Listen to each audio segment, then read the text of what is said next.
Whether you consider yourself an equestrian or you just really like horses, you're going to want to listen to today's podcast all about thoroughbred country in the heart of Ireland.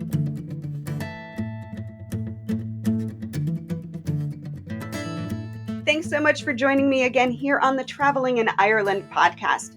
Today we are venturing into the center of Ireland and we're going to thoroughbred country. Now this is a unique destination that showcases Ireland's rich equestrian heritage. But it's more than just horse racing. Visitors can enjoy exclusive and authentic experiences that highlight the culture and the history of horse country.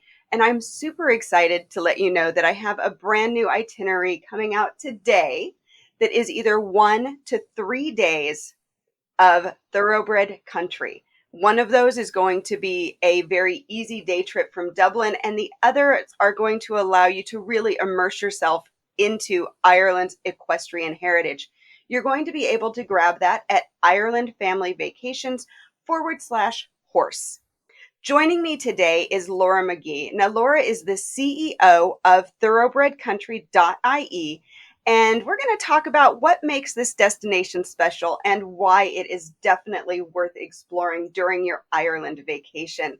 Laura, thank you so much for taking the time to talk to me today. I'm really excited to dig into this. Thanks, Jody. Yeah, me too. So excited to have a chat. And I mean, this is a nice, easy one for me because I'm from horse country. Although I was born in Dublin, I have spent most of my life living in County Kildare. So fire the questions at me and I hope I can answer them. This will be so much fun because I think one of the things that I really love about Kildare is that it has that beautiful rural country feeling. I mean, in all honesty, it's kind of, to equate it to the States, it's like Kentucky, right?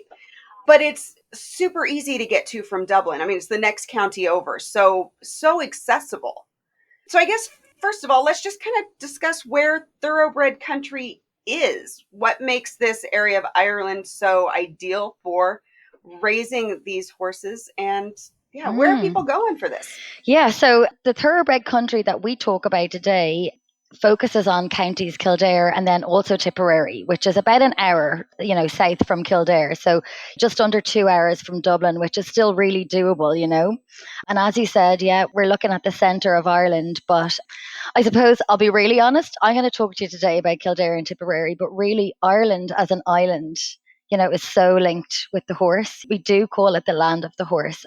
We really believe that, but we've really focused in on these two counties as being real kind of headquarters of thoroughbred racing and as a result, breeding as well. So I guess you mentioned Kentucky there, and I always think Kentucky and then the bluegrass.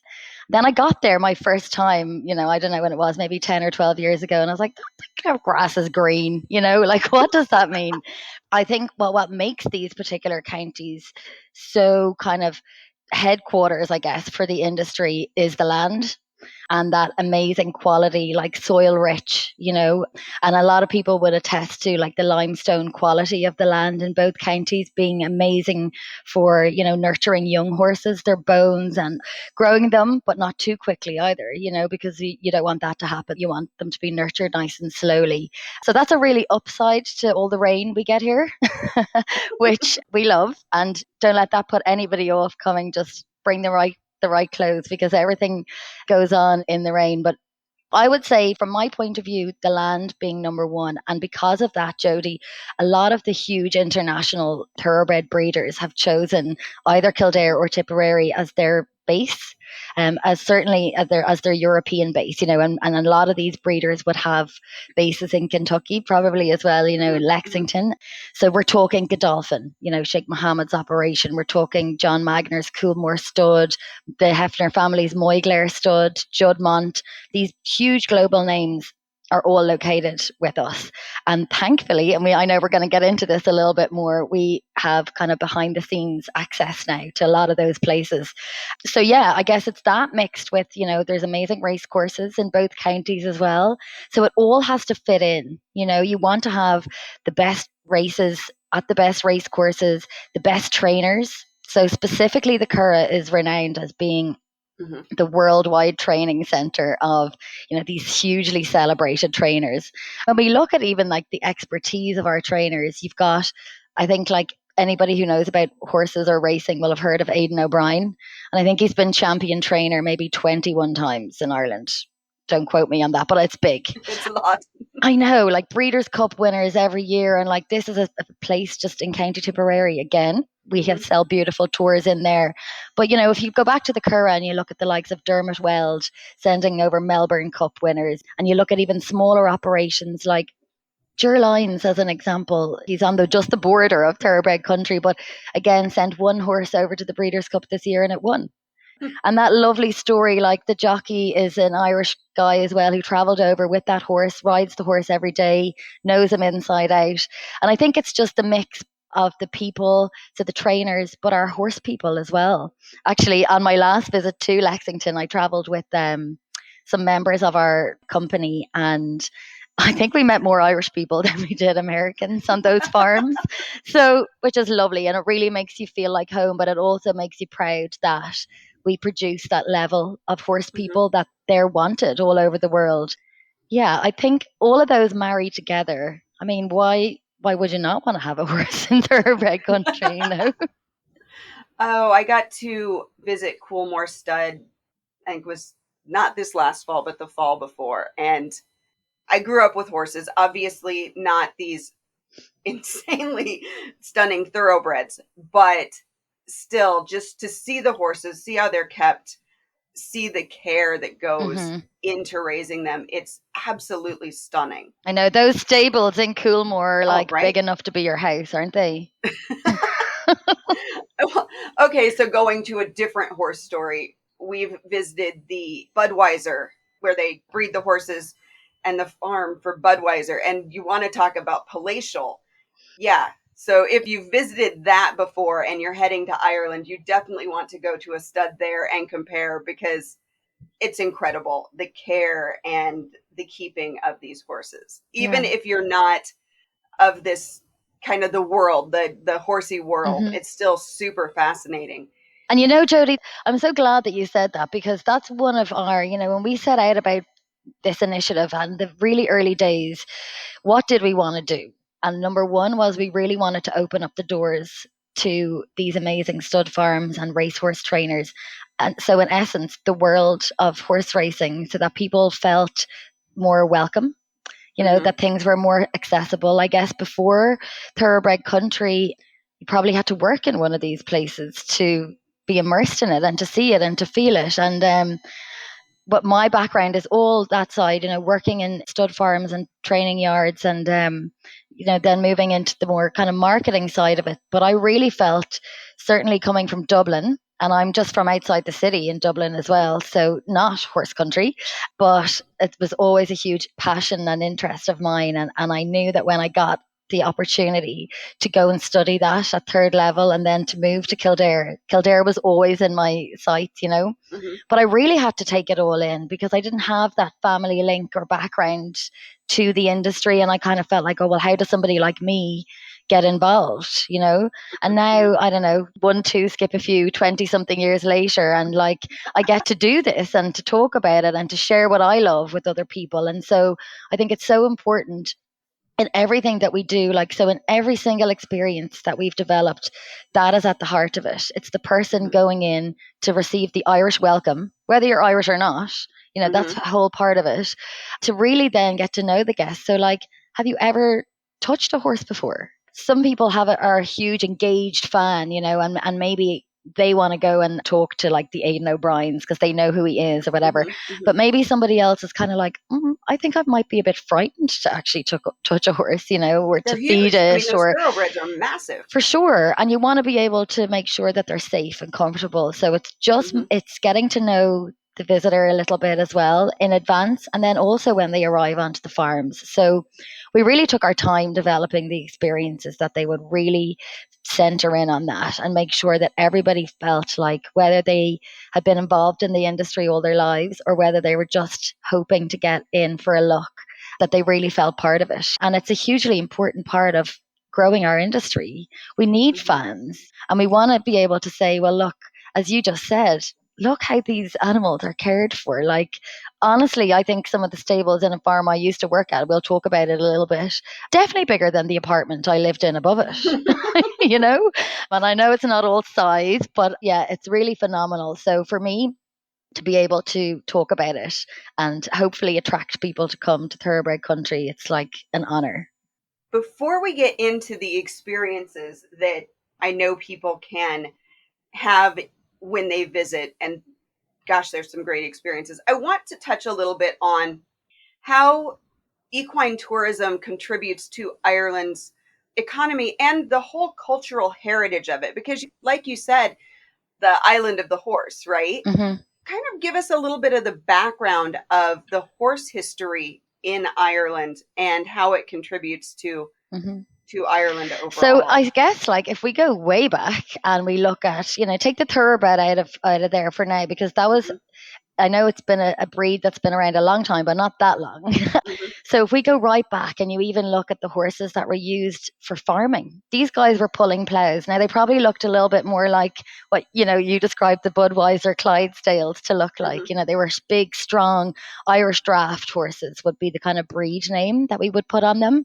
And that is a native breed to Ireland and still today has such a huge impact. And also, they are involved in the thoroughbred. So we'll get to that. But then you look at how Guinness used to be transported up and down the canals in Ireland.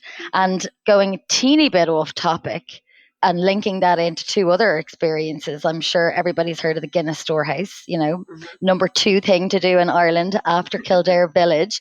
But so the Guinness storehouse, but then also the canals. We've got amazing blue ways now. You can actually have a trip on one of those old Guinness barges. They're no longer pulled by horses, but the tow paths are now the blue ways. So horses would have, used those, and literally you look on and there'd just be an engine room, and then the whole rest of the barge would be Right. barrels of Guinness.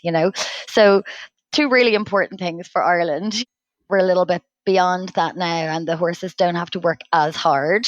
And I guess as a result, the breed has slightly changed a little bit. So what happened was is that the kind of the bigger, draftier horse, the stronger horse, was bred with was actually three Arab stallions, Arabian stallions, and so was born the thoroughbred. I guess the clever guys back then figured, well, we need something with some stamina, but we also really need that speed.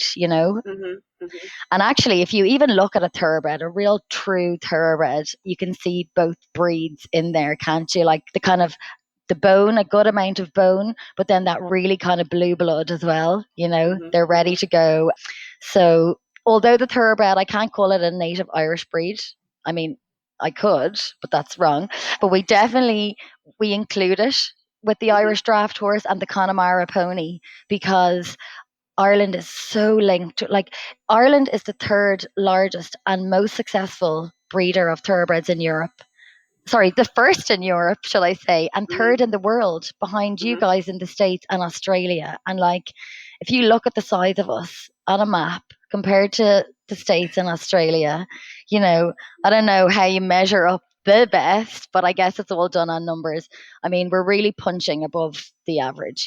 So for us to be able to offer tours that can link back some of that history is mhm, hugely mhm, important for equine tourism in Ireland. And even if we look, Jody, at things like the festivals that we have, so like we don't have the Festival of the Horse as such, mhm, but we have amazing festivals spread out over the calendar year. Things like the Dublin Horse Show, you know, always the US have an amazing team. Actually, I think they won there this year in the Aga Khan Cup. So that's a huge equine tourism event. Like, I mean, huge. I think they do about 135,000 people, and that's in the centre of Dublin. So you can imagine the economic impact that has, even mhm, on that direct area. But then you look at events like the Galway races, again, just outside Galway city. So cities are mhm, really like prepped and ready for these events. But if you look at something like Punchestown Racing Festival, so it's the Irish Cheltenham, and it's amazing. And I used to work in Punchestown, so I am a big advocator for this festival from a social point of view, or if you're a horse racing fan, because there's mhm, 5 days of the top racing in Ireland, but it's rural. So you're not paying Dublin hotel prices. Really easy transport links, shuttle buses. They really make sure that their guests can arrive there because they're not attached to a big city. It's just outside a kind of middle-sized town called Naas, but the whole town gets behind that, and you're really like immersed in that festival for the week. So, I mean, the economic impact that those festivals have on the surrounding areas and local small businesses is huge. I remember doing an economic impact report years ago for Punchestown, and it was way up into the multiple millions for just 5 days in the Irish calendar. And like we know, because there's reports done annually on, say, thoroughbred racing in Ireland. So thoroughbred racing in Ireland is worth over 2.5 billion to our economy. And that might sound small to some of your listeners, but we're small, it's a small island. So I think it sounds like a lot. It's super big. And if you team that up with, say, Horse Sport Ireland, who would look after the other disciplines of equestrian sport, they're over 800 million economic impact. So I'm not going to do the math because that's not my strong point, but we're definitely punching over the global average from equine tourism. It's definitely a huge impact to the country. But we were missing something, Jody. We knew we were, because we have and it's where my office is based, and it's in the Irish National Stud and Gardens in County Kildare. And I guess before thoroughbred country, that was as a long-standing equine attraction. But it's one place, and it's showcasing a lot of the industry because, foals are born there, stallions stand there. There's a lovely life cycle piece there. There's some retired celebrity horses there as well. But we needed more, and for an island so linked with the horse, I think every person in Ireland has a story about a horse, whether it's directly or it's their dad or their granddad or whatever it is. But we needed more. So hopefully we have made a little bit of an impact by developing, more experiences for visitors to come and see and do. And we're only going to be getting bigger as well. We've got amazing ideas for next year. So I'm really excited for that. So let's talk a little bit about the kinds of things people can see and do. I know, and I want to touch on this first because this is a request that I get a lot. People say, I want to ride a horse here. I want to go horseback riding. And the one thing I always say is you have to remember that if you're used to a Western saddle in the US, over in Ireland, you're going to be using an English saddle, which can be a little bit intimidating. It's definitely not as comfortable. So before we get into the other experiences, let's talk a little bit about that saddle and how can people, I don't know, what are your best tips for getting into that English saddle for the first time? Wear padded shorts? No, I'm kidding. I'm kidding. You know what? Cycling shorts? Yeah, and you see, that would be a great tip and trick if we had beautiful sunshine year round, but we don't. And, you want your legs covered. But, there's no need for that. I'm going to talk about an amazing experience that we have in our portfolio. And the reason I guess it's included in thoroughbred country is because some of these horses are retired thoroughbreds. So, they've maybe finished their racetrack career, but they're by no means ready for the pasture just yet. So to come back to your saddle piece, I maybe about 10 years ago had the most amazing experience in Montana, right? And we visited a kind of a friend's ranch, which was just to be able to do it. Oh my goodness. But the whole thing in my head was I want to do a cattle drive. It's been on my bucket list for such a long time. And to get a chance to sit in a Western saddle. I think we were in that saddle for definitely 6 hours. Okay, breaks along the way, mainly for the horses, because we were just, really keen Irish, equestrian fans, and we really wanted to spend as much time as we could. But I couldn't believe the next day, no pain, nothing, and I hadn't ridden for quite a while.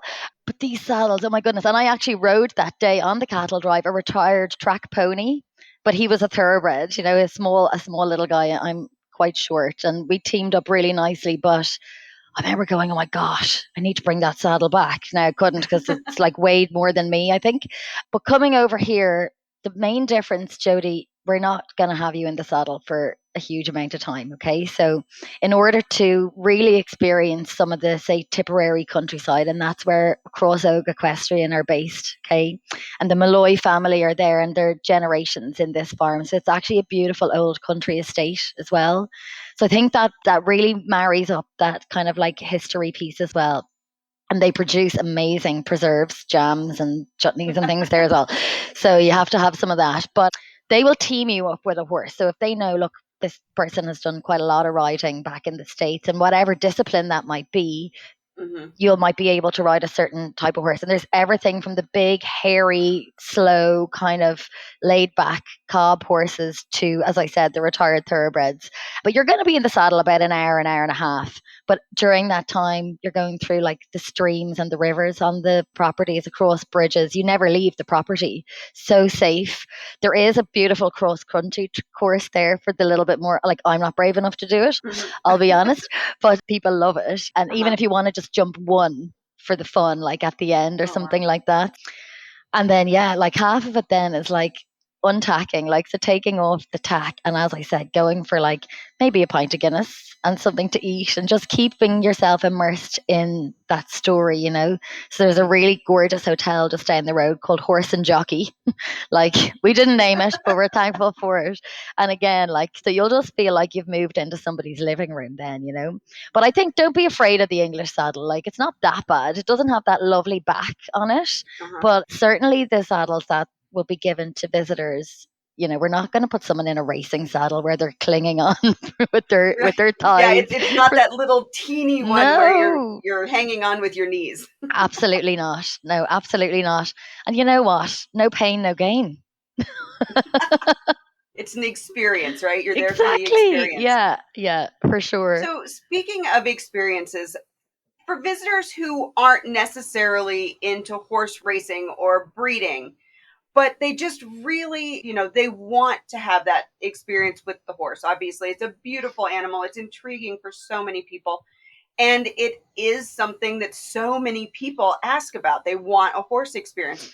What kinds of experiences in thoroughbred country are we looking at for families, especially? I know that, find me a young girl who is not in love with horses, right? Right. So what kind of experiences are they going to find? I know you talked a little bit about the National Stud, which is a place that my family has visited multiple times. So family friendly. So what else are we looking at? Yeah, so you mentioned the Irish National Stud, and I'm not sure how long ago was your last trip there, but they've recently opened, it's called the Irish Racehorse Experience, or IRE, short for Ireland as well. So it's the most amazing interactive experience, and it's in the stud, but it's an indoor experience. And certainly any kid that I've brought in there, and I say kid, but like I've had 12, 13, and 14-year-olds in there as well, and they're getting to, you go in and you learn about how the thoroughbred breed, like we touched on a little bit, came to be, but not too much. We don't want it to be like just, it's not a fully educational thing. It's fun for them too. But they go through and they learn a little bit about the veterinary side. You can actually there's a scope and you can look in and there's like a model horse there that you can practice that on if people are, aspiring vets. And at the end of that experience, you actually ride in a race. So this is where the family bit comes in, because you always get like the mom and dad who pretend to not be competitive at all, but actually watch them get on those horses. Now they're plastic and wooden horses, right, but you're all lined up and you start at the same place and it's a simulated ride. It's a riot. That is, but someone wins, and that is like, yeah, you can hear the noise when you're maybe outside waiting to come in. You're going, what is going on in there?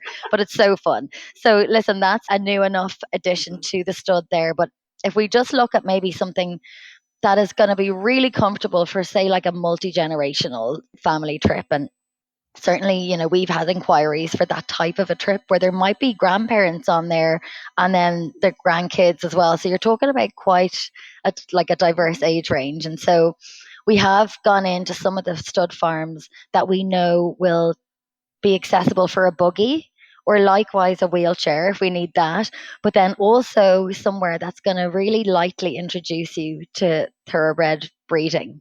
So I had it in my mind to talk to you about later, but Kildangan Stud is Godolphin's base in Ireland, one of their bases, but it is headquarters and it's where their like champion stallions would stand. And so mares come during the breeding season to visit those stallions. But they also foal, upwards of kind of 150 mares every year. So there's always gorgeous newborn baby foals at a farm. And I feel like whether you're small kid or, you're traveling with your grandkids, how cute are foals? They're for Right? everybody, especially Yes. friendly ones that you can rub. Like every year that gets me, and I've been working in the industry for over 20 years. So I love that. But I love that it's really accessible. So like that, if someone wants to push a buggy around, they can, or there's a little shuttle, a shuttle coach. When I say coach, it's an 8-seater, but it's perfect for a family, usually be around that number. So we can drive people around the farm. But what it does, Jody, is it explains kind of, I guess, the life cycle of the thoroughbred. So if you visit in springtime, you can see the newborn foals, and some of the, maybe a foal was born the night before. So people, the public, are getting to see a day old foal or sometimes a few hours. And then right at the other side of the farm are where the stallions are. And these guys have maybe been born and bred on the farm. They've gone off to sometimes abroad, sometimes stay in Ireland, won a lot of races and retired as champion stallions, to stud. And everything in between, that goes for the brood mares as well. Like they've gone on to be champion fillies and mares. Then, they're, I guess, deemed qualified enough to reproduce. And again, like you spoke about seeing those palatial stables and barns, like you have not seen anything like the architecture here. And that's where I spoke about my very first job out of college was Kildangan Stud. And, I was made up arriving to this place. But when I actually got in, I said, oh, I get to live here, like, and work here. And it's just amazing. But we couldn't bring anybody else in at that time. So, we've worked hard and we've worked really closely with Shauna and Tom and Joe and the team in Kildangan. And they love welcoming people in. And only last week, actually, they sent me an email from a customer who said that they had brought their father there. That was on his kind of bucket list for an Irish family. It was on his bucket list to visit Kildangan. So I don't know, had he maybe a link to Kildare or something like that? There was something like that. I can't quite remember. But she just said, like, he has spoken about it every day since, and that it really left like a lasting kind of emotional impact on them. Not just, oh, it was great, I got to feed a horse and whatever. They really felt part of the farm. And for me, that's the loveliest thing that we can hear back. It's not about the volume necessarily of tickets that we sell, but the quality of the time that the people have there, and in hopes that, they use that as a really lovely introduction to what we do and want to come back and see something else, hopefully. But yeah, there's everything from, like I said, those gorgeous experiences that we can take a family to, I guess, something that maybe is more for an engaged fan. So we spoke a little earlier on about like Aidan O'Brien and getting in behind the scenes at Ballydoyle racing. So unless you're like a really well-renowned member of the press or you work there, you're not getting in. But through Thoroughbred Country, you can, which is amazing.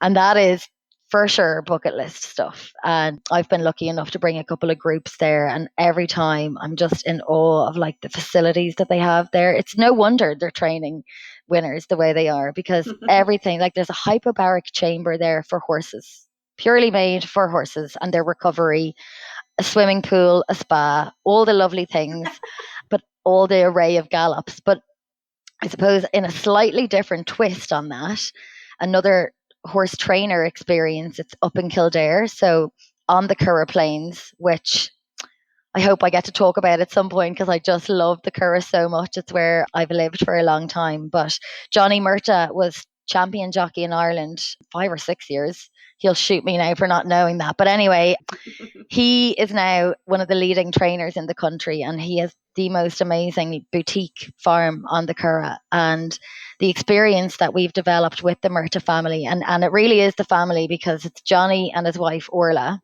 They run it. You're going to meet one of their kids at some point. There's 5 of them. So somebody's home from college usually at some point, and it's so lovely. But you go in and you're greeted at the family house. So you don't go into the yard, you come into the house, and you're going to go into the kitchen. Orla cooks a full Irish breakfast, or if it's a little bit later, it's more brunchy. And she has trained in Ballymaloo, which I'm not sure, Lovely. but it's like a really well-renowned cookery school in County Cork. So you sit at the kitchen table and you can ask Johnny any question that you like about his career, about particular horses, Sindar, like all of these famous horses that he's ridden, you know. And Mm-hmm. he loves talking about that. And he's such an amazing ambassador for the industry. Just his passion for it. You can see it, like, even if I'm sure there's hard days in the yard, but he's just always on top form. And it's fun. And it's like an Irish kitchen table, you know, you're drinking your Mm-hmm. cup of tea or your coffee, food beyond what any normal person could eat, but that's how we like to do it. And then you go out to the yard to meet the horses and some of the staff.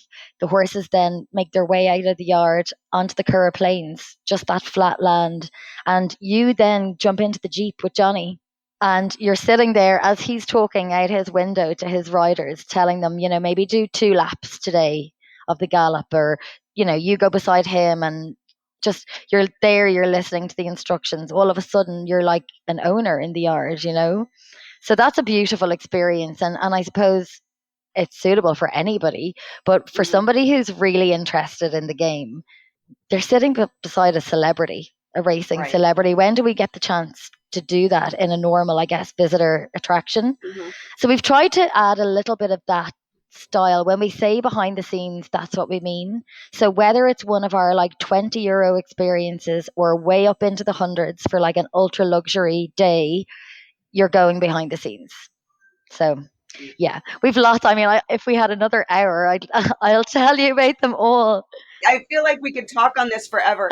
And I know there are a couple of museums in Tipperary as well that I definitely want to touch on, because one has a forge experience, which I think is really unique. And that's at the Tipperary Museum of Hidden History. And then you also have the Fethard Horse Country experience, which is a very interesting museum. So can we touch a little bit on those? For sure. So we might start in Fethard, and actually, Fethard as a small town in itself, Jody, is like not to be missed because It's it's so a cute. so cute. It's a medieval town, so if you like walking but you don't really fancy going up a hike or Well, a Fethard is mountain or a anything, walled town too, right? isn't it? Exactly. Yeah. So it's really accessible, you know, to somebody who just might fancy stretching their legs, but they don't necessarily want to, you know, walk up Conshohocken Mountain or something like that. We're literally on the main street in an old like Tholsel built building, so an old workhouse. Beautiful history to the building, and it was actually renovated by the Magner family and Andrew Lloyd Webber, you know, the really famous musical composer. So there's just a lovely story behind the building in general. But anyway, when you go in, you're going to learn about kind of the Tipperary landscape, I suppose, that makes it, like we spoke about at the top, what makes that grassland so rich, so fertile. It brings it right back, Jody, to the horses playing the fields. And so all of a sudden, in a really lovely self-guided way, you can learn a little bit about just the people, the place, the horse. Then you can pop back downstairs and have a lovely sandwich and a cup of tea. Like we always need to make sure. I Mm-hmm. don't know why we're so obsessed with eating and snacking, but anyway. You definitely never leave Ireland hungry. Yeah. So we sell that as a standalone experience for maybe somebody who just has an hour, you know, and they're Mm-hmm. passing through. Mm-hmm. But I would always, always, certainly anybody who communicates with me in advance of booking something would recommend to add on to that the Coolmore Stud experience. And like you said, it's really lovely to go into the Feathered Horse Country experience and to learn a little bit. And then you kind of feel, okay, I can go on to the next piece. And by the time you get to Coolmore Stud, you know what a mare is and a stallion, and you know some of these Mm-hmm. words and lingo. So I feel it's a lovely introduction to the industry. And then if you pop about half an hour down the road to Clonmel, the Museum of Hidden History is fab and really is for everybody. So you do not have to know anything about horses. Like, not that anybody does, by the way. We'll teach you all we can, but you're going to learn about Tipperary has a huge history with the army, the Irish Mm-hmm. army, okay? And so it really gets into that. And there's amazing artifacts there. And I think, although I love an interactive museum, I think sometimes we lose that touch and feel and like to see a real artifact there, real old books and things like that, clothing. So you learn a lot about the people and some of the big old estate owners from County Tipperary. So again, it just brings you on that journey and that story. And then you walk, I'd say, 3 minutes across the road. It's just off the town square. And there's, to my mind, one of the only existing family run forges that still Mm-hmm. shoe horses. So Joe Channon, and he is a third generation blacksmith. So he'll make a bench or a gate or whatever you want, but he also makes these amazing horseshoes, which I'm sure he sells to other farriers, but he will actually do a live demonstration there. So there's usually a horse in its little stall tied up, somebody feeding it hay, and you sit there and you watch from a piece of metal. You watch Joe make that shoe in the forge. So if you can imagine like the flames and the sounds and the smell of that, it's right there. He's going to ask you to get up at the anvil and help him shape that, which I thought would be so cool. I was a little bit nervous actually when I got up to do it, but it is really cool. He then puts that shoe on the horse there in front of Wow. you. So that's just a lovely. We spoke a little earlier on about the Irish traditions with the horse. And I think it was really important for us that we were able to showcase that and to keep that tradition alive. We also have a gorgeous, the only saddle maker left in Ireland, if you could believe that. Yeah. And they are based in County Kildare, in Kilcullen, another gorgeous little, am I going to say village? It's a big village. Mm-hmm. And it's called Bernie's. And I know for a fact they sell saddles to the States. They've got big clients over there, but everything is handmade down to like each stirrup leather. Nothing is bought in. Everything is made on site Wow. there. And a thoroughbred country guest can go into the workshop and just sit there. So you don't have to do anything. You can if you want. They'll always offer, would you like to make your own kind of maybe saddle shaped key ring or something like that to take with you? But some people just love to sit back and go, especially I guess people who are riders, and they Yeah. can look and they can see just exactly what goes into to building that saddle, that shape, the tree even to begin with. But they're renowned for their leather quality. So Oh, beautiful. again, that's an old Irish tradition that we really hope they're fifth generation now at this point. So like we hope there's another few generations of Bernie brothers. Right. Yeah. Right. That those crafts that just seem to die off, I it makes them, I know. think, I all the more know. special to experience. So we've talked about a lot. There is definitely a lot to see and do. We could continue on, I'm sure. So, where can people find out more information and learn more about the experiences available in thoroughbred country? hmm So our website is the best place to head to first, and that is, as you said at the top, thoroughbredcountry.ie. So you're going to be able to like read through there on all of the experiences available, and we have information there, Jody, like what to expect, some lovely imagery, pricing, duration. So if people, and I think it's so popular now in this day and age, no different to how you design all those amazing itineraries. People love to design their own, don't they? Mm-hmm. But then they also love that recommendation. So we want to make sure we're including all that info. We release a blog every week. Okay. And there's a different theme all the time. I mean, at the moment, we're just about to go into the festive season, but there'll be another blog in January. So they're all in the news section on our website. And then we're on all the usual social channels. And I guess that's your instant information, isn't it? If something new has launched or something exciting, any competitions we might have. So Instagram, Twitter, we're just at Thoroughbred Country. Instagram, Twitter, TikTok. Don't ask me. I do not run the TikTok account, but everyone's on there, I guess. And LinkedIn and the usual suspects. So, we would love for people to follow along on the journey. We also have a free sign up to our community on our website.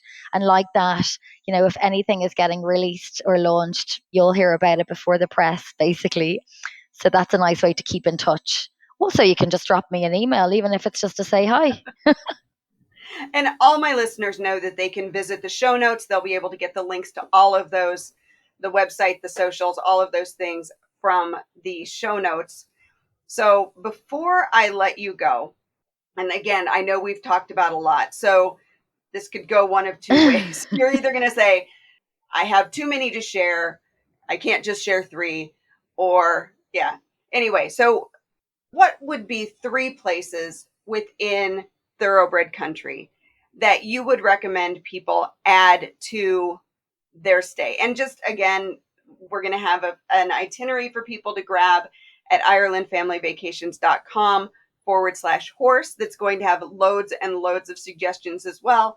But tell me three spots in the area that you think people should definitely make sure that it's on their itinerary. And this can be anything. This can be dining, hotels, Yeah. Doesn't necessarily have to be horse related. Sure. So I'm going to pretend that Jody didn't send this question to me in advance to give me time to do this because, like you said, it's so hard. It's like picking a favorite child. I Exactly. only have one child, so that's easy to do. But I did think about this one, Jody, because it's really important to us that we send people to where it's going to suit them most, right? So that's why I think it's so important to get in touch or even to drop you a line or something, that you might be able to put something together for somebody.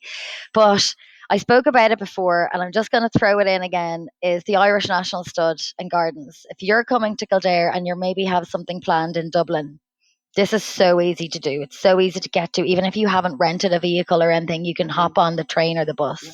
And they have recently launched a new product and it's called Where Legends Are Made, which just so amazing. So you do the private tour of the stud, but you also get taken in their stud shuttle bus off to some of their out farms where some of their younger horses are or being trained. So it's just, again, it goes that little bit deeper into horse country. You get lunch served to you in the boardroom. So it's the old boardroom in the old building. And it's a really, really gorgeous experience. We've spoken about it already. I'm going to speak about it again because Coolmore Stud is, if you didn't know, the largest stud farm ownership in the world. And their headquarters is in County Tipperary. Like, I think even as an Irish person, like we're so proud of that and we're so proud of the success. But like I said, now you have the opportunity to visit there. So like don't miss it. And again, don't let being in Dublin or staying somewhere else put you off doing that because it will leave a lasting impression on you. They also have recently opened up a gorgeous new restaurant in Fethard called Sadler's and highly recommend. Highly recommend. Yeah, you'd be like hungry thinking about it. And I said somewhere in all of my, and I honestly could talk to you for hours about this stuff. So I suppose I'm doing the right job, certainly for me anyway. But the Curragh Plains in County Kildare is like nowhere else in the world. So I wouldn't even describe it or compare it to Lexington because it's so different. The Curragh Plains in itself is 30,000 acres of flat land and it's owned by the people of Ireland. And it has a huge history with the patron saint of Kildare, St. Bridget. It says that, she threw down her cloak and it had said that anywhere her cloak covers could be for the people. And the cloak grew and the cloak grew and the cloak grew. And now what we have is this amazing piece of land that is so fab for training horses. There's gallops. So any morning you drive through the Curragh, you'll see horses belonging to various different trainers going up one way and down another way. And it's just even to take that in. And that's an experience you can do from your car, by the way. Like that is free of charge. Okay. Just ring me and I'll tell you what Yeah, it's time to do amazing that it. you can drive through it. Yeah, you can drive through it. It's almost like, and I have been lucky enough to visit Yellowstone, okay? So I'm not going to compare it to Yellowstone, and we definitely don't have wolves or buffalo or anything like that. But in my mind, it should be a national parkland. It's so stunning. And there's training centres, trainers' yards, big and small, dotted all around there. So I would say don't miss that drive through the Curragh Plains and maybe stop into Kildare Village if you're retail therapy orientated because that is a stunning place and it's literally like 5 minutes from the Curragh. So there you go. Those are some great suggestions and obviously so much to do in the area. It's a beautiful part of Ireland. And, a lot of people may just drive through it. So this will give another reason to slow down a little bit and spend a little bit of time in that center.